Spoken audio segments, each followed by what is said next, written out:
For 2026, we are finally getting the Crosstrek Hybrid once again. Now, previous Crosstrek Hybrids were plug-in, but this is just a normal, standard hybrid powertrain. So what sort of fuel economy can you expect with this all-wheel drive hybrid subcompact crossover? Well, tonight we're going to find out.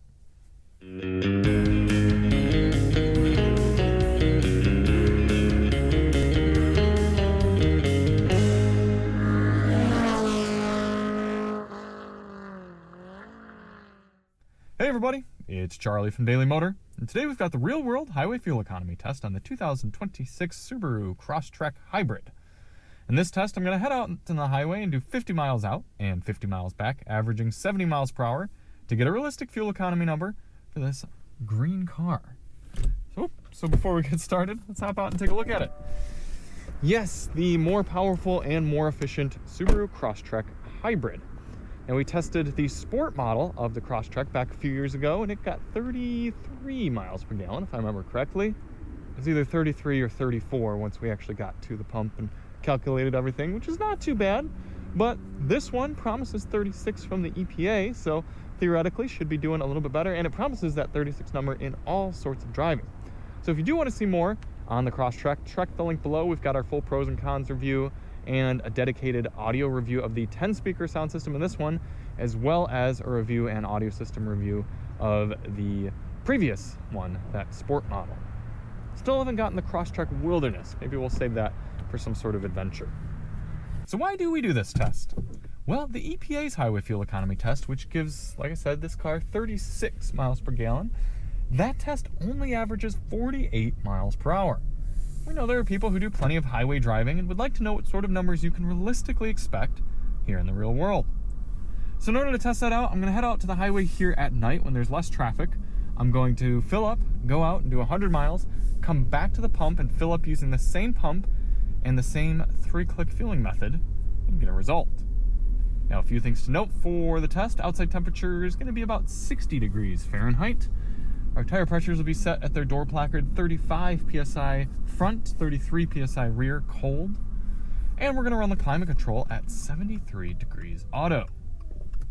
So, with all that out of the way, let's head to the pump. We are all fueled up, put in just over 1.5 gallons of fuel. Got our trip reset, which should mean that our trip, average right there, reset. Going to reset the GPS. We are ready to begin. And the car is now on. Can't really tell because it is a hybrid, but we are now running. Don't really have drive modes here in the Crosstrek. We have a few off-road modes, the X modes, if you will, and then we have S and I on the steering wheel.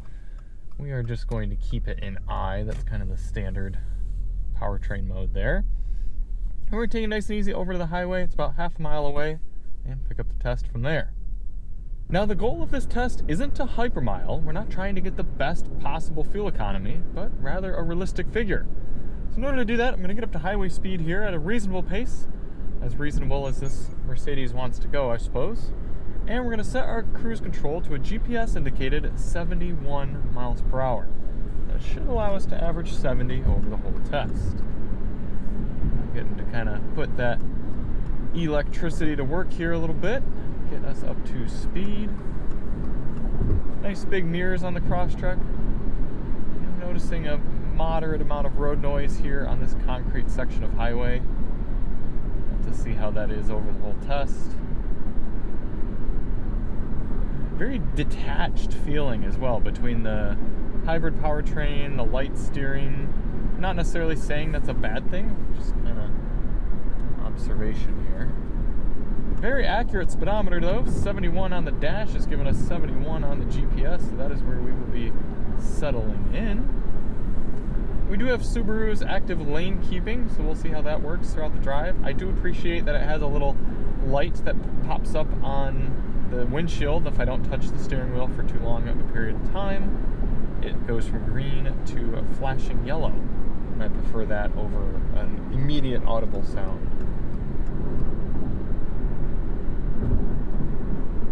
So we've got a lot of members only tracks to get to tonight, so we're going to get on into those, catch up with you at the end. In the meantime, enjoy this time lapse of the entire trip.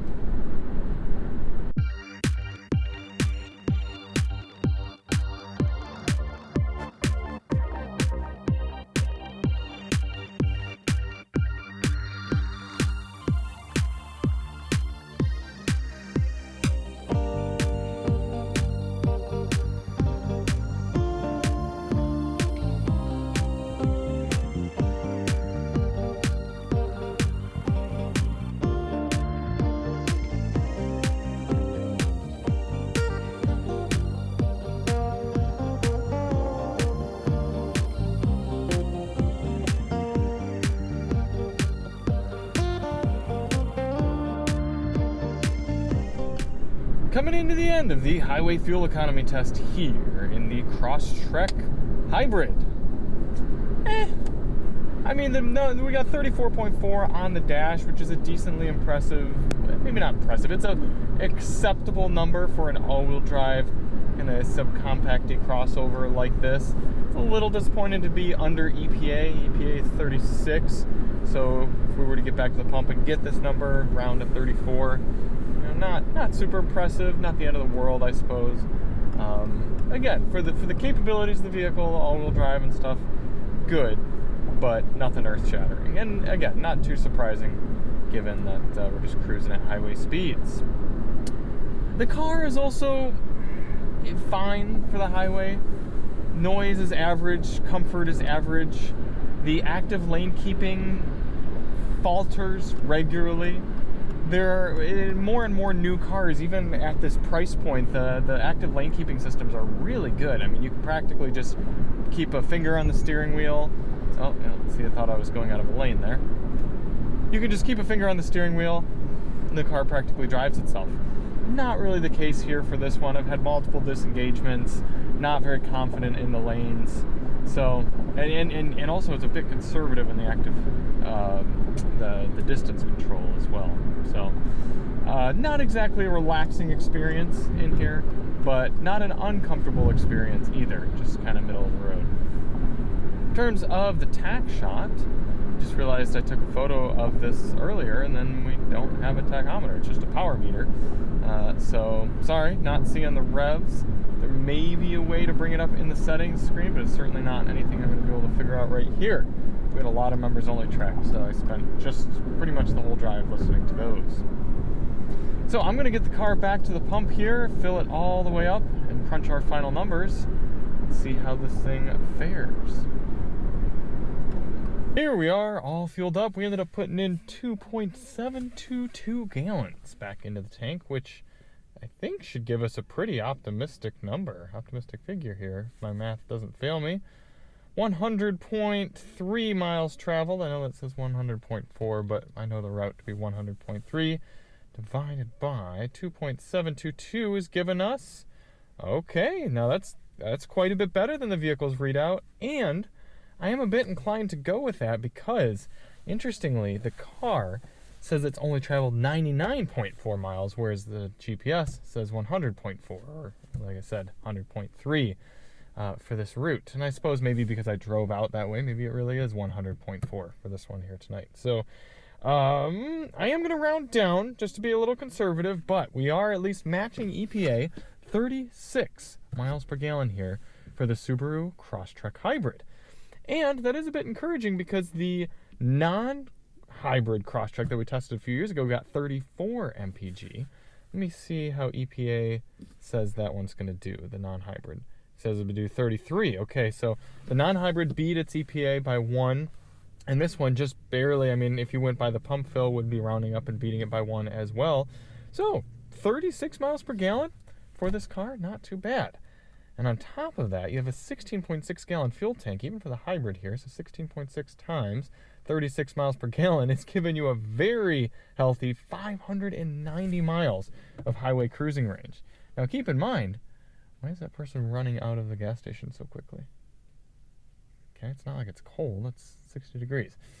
Sus. Keep in mind, I mean, you should be able to get this fuel economy all across the board, city driving, highway driving, etc. So you should be getting a good nearly 600 miles out of a tank of fuel here in the Crosstrek Hybrid. That is pretty darn good. So thank you all so much for watching. If you do want to see more on this bright green Crosstrek, check the link below. We're going to have our full pros and cons review as well as a dedicated review of the Harman Kardon sound system. And we will see you on the next one. I'm Charlie from Daily Motor, and as always, drive on.